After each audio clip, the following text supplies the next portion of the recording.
Right now, you are warm, and it cost you nothing. You didn't build a fire, you didn't skin anything.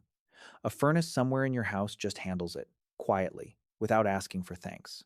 There's a jacket in your closet that came from a factory, not a kill. There's food in your refrigerator that will still be edible next month, regardless of what the sky does outside your window. Now, strip all of that away.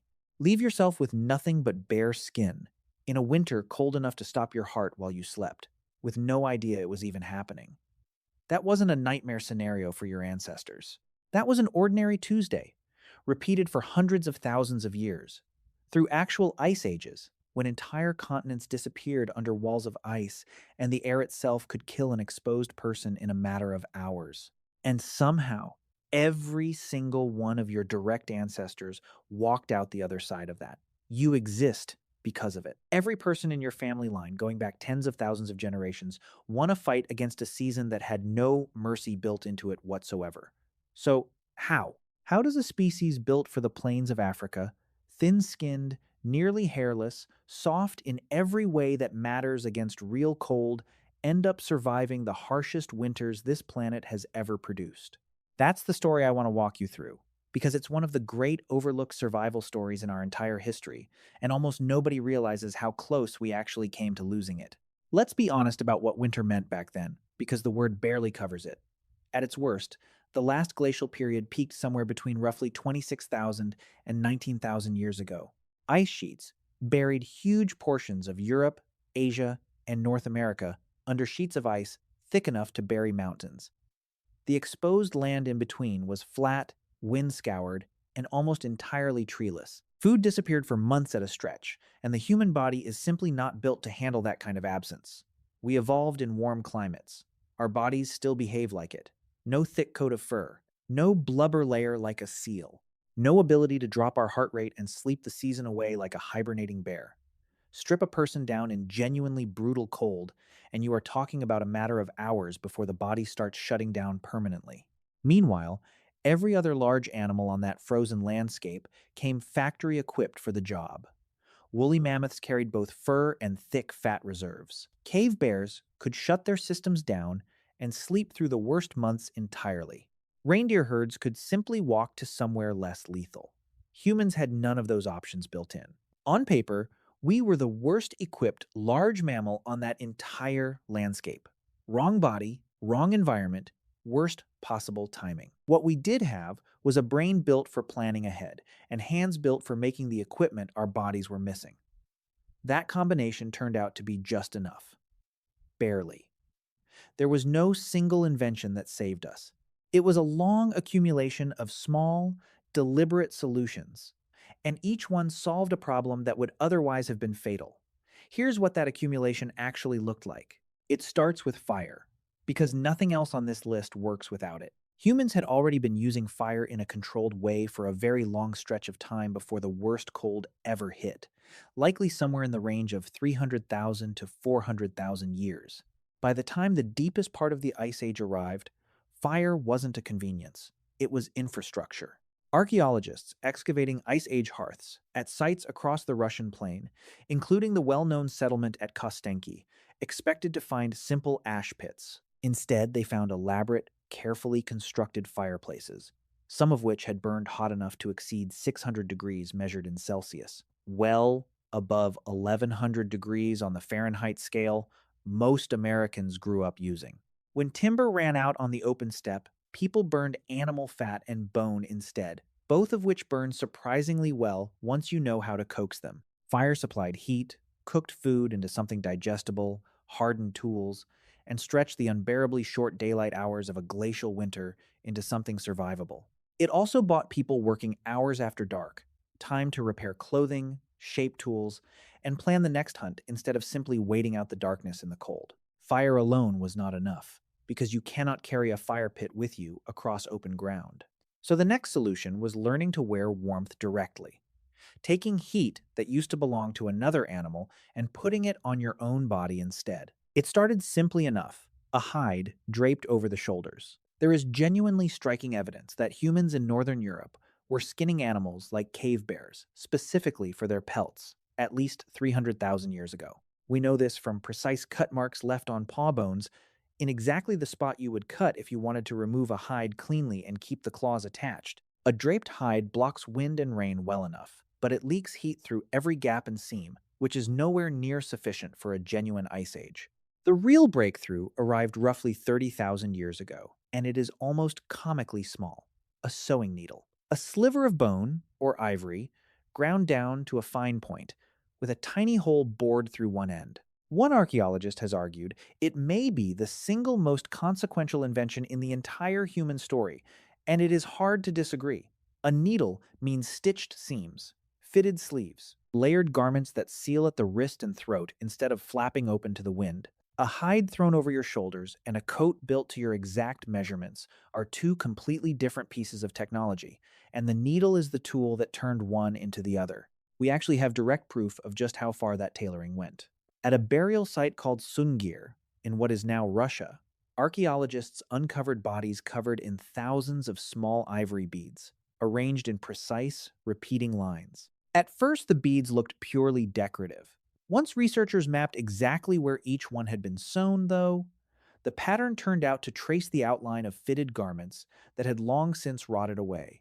Tailored trousers, shirts, and even footwear stitched with enough precision that some researchers believe early modern humans may have simply outdressed the Neanderthals living alongside them, which may have mattered more than we tend to give it credit for. Clothing did not stop at fur, either.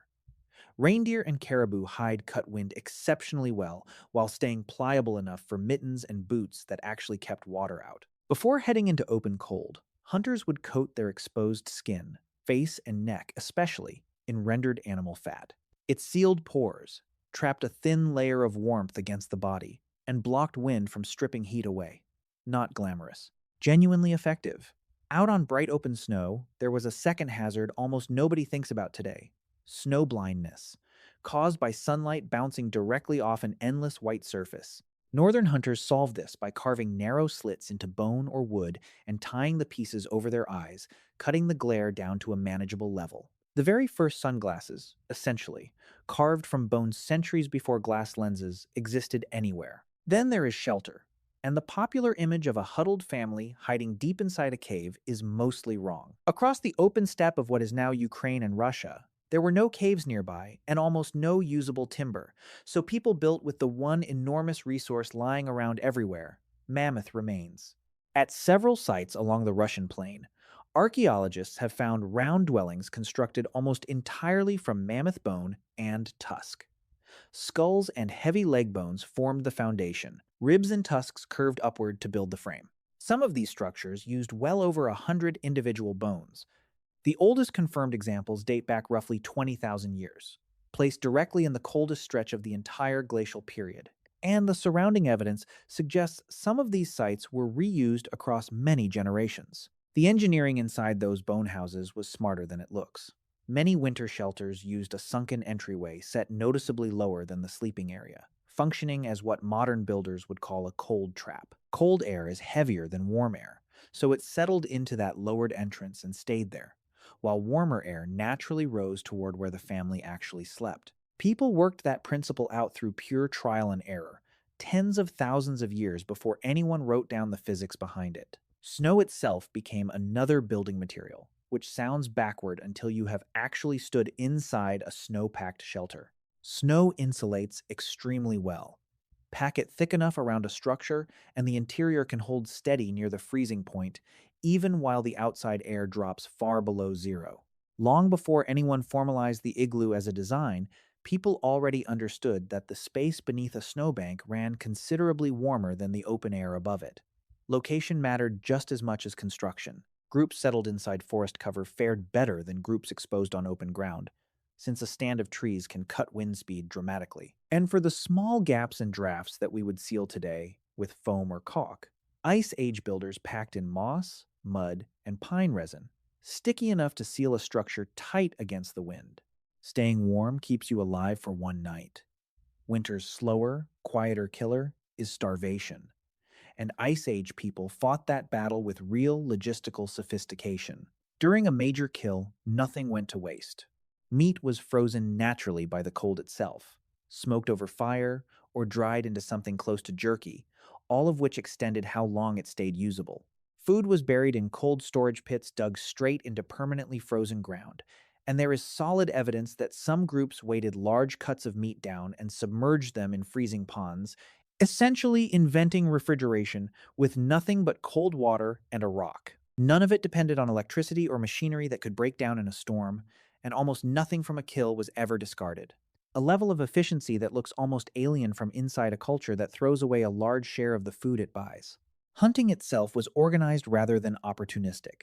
At a well-studied site beneath a limestone cliff in eastern France, Ice Age hunters used coordinated fire and group tactics to funnel entire herds of wild horses and reindeer into a natural trap, repeating the exact same strategy at the exact same location for tens of thousands of years. Kill in bulk, preserve everything, and let that stockpile carry the group through the lean months. None of this happened by instinct alone. It required someone tracking the seasons closely enough to know roughly when the herds would move through, which means these groups were keeping something close to a calendar, long before anyone had a word for the concept. Here's something easy to overlook. These people expected winter. Their entire yearly rhythm was built around preparing for it well in advance. We are the ones who get blindsided, quietly assuming the power grid will simply hold, and then acting shocked when a bad storm actually arrives. Ice Age communities were never caught off guard that way, because an enormous share of their year was spent getting ready, and they relied heavily on each other to do it. Far more people crowded into a single shelter than most of us would tolerate today, in far less space. And that crowding was intentional. Body heat is a legitimate heat source once enough people are packed close together. Having your own private space was not a luxury back then. It was exposure. It was almost always people living alone, particularly the elderly, who died first during a severe cold snap, simply because there was no one nearby to share warmth with. None of this means Ice Age life was gentle or cooperative by default. Resources ran out, and when they did, humans sometimes became a threat to other humans. There is real evidence that some ancient populations turned to cannibalism during periods of extreme scarcity, a grim but well-documented fact of how far survival pressure could push a group when the food supply simply failed. People also leaned on other animals for warmth, and this pattern outlasted the Ice Age by a wide margin. In parts of medieval Europe, farming families routinely brought livestock, cattle, and sheep directly into the ground floor of the house during the worst winter stretches. The animals produced a substantial amount of body heat, which rose upward and warmed the living space above. You were, quite literally, living on top of your own furnace, and the furnace had a heartbeat. In some populations, the cold reshaped the body itself. The Yagan people, living at the southern tip of South America in a climate that stays brutally cold and wet year-round, were documented wearing remarkably little clothing despite the conditions. Researchers found their resting metabolic rate ran notably higher than average, meaning their bodies generated more internal heat as a baseline. They also favored a deep, squatting rest position that tucked the arms and legs close to the torso, minimizing the surface area exposed to the air. Their solution to the cold was not layered fabric. It was the body itself, recalibrated. There is a newer piece of this story that the popular version of the survival tale usually leaves out entirely, and it involves fat, but not the kind stored around the waist.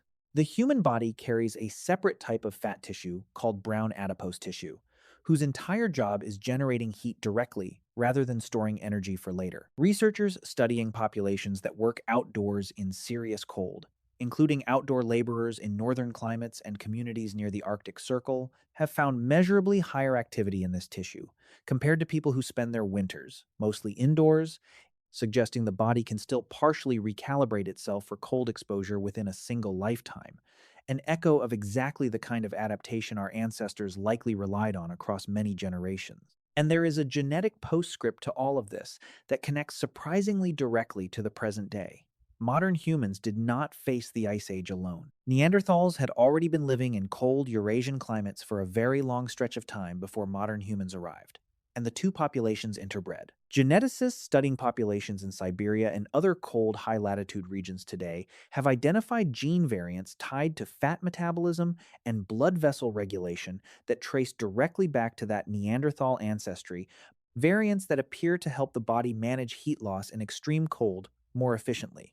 In other words, some of the cold weather engineering in your own body, if your ancestry runs through those regions, may not be purely human in origin at all. It may be partially inherited from a different, now extinct branch of the family tree that had already solved parts of this problem long before we showed up. And then there is the strangest possibility in the entire story, one that sounds almost invented. There is a real chance some early human ancestors made it through winter by hibernating. At a Spanish cave site known informally as the Pit of Bones, researchers examined skeletal remains from a population that lived roughly 430,000 years ago through a genuinely brutal cold period. The bones show an unusual pattern: damage that appears in repeating cycles, seasonal growth disruptions, signs consistent with prolonged vitamin deficiency, and adolescent remains showing strangely interrupted growth spurts. That specific pattern closely resembles what shows up in the skeletons of animals that hibernate, periods where the body slows dramatically, stops feeding normally, and begins drawing on its own reserves to survive. Some researchers have proposed that these early humans, lacking enough stored fat to outlast a brutal winter through normal means, may have retreated into caves and entered something resembling a prolonged, deep, low energy state to wait out the worst of it. The idea remains genuinely contested. Plenty of researchers argue the bone damage has a more ordinary explanation. But modern humans cannot currently hibernate, and the fact that serious scientists are still debating whether some of our ancestors might have managed something close to it tells you this entire subject is stranger than it first appears. For hundreds of thousands of years, simply reaching spring alive was never guaranteed. Every winter functioned as a test with no partial credit, and failing it meant dying, quietly, in the cold, often alone. Here is the part that genuinely stops me. In only a few thousand years, an eye blink against that much deeper timeline, we went from stacking mammoth bones into a house to adjusting a thermostat without leaving the couch. The single deadliest force our ancestors ever faced across their entire existence is now something we grumble about during the short walk from a front door to a warm car. We won that fight so completely and so thoroughly that most people alive today have genuinely forgotten it was ever a war we were at real risk of losing. Somewhere behind every furnace, every parka, every bag of frozen food sitting in a freezer that never asks anything of us, there is a much older, much harder version of this same problem, time solved first by people with nothing but bone, hide, fire, and each other standing between them and a season that wanted them dead. That debt never really gets called in. It just quietly sits there, underneath a life that no longer notices winter as a threat at all.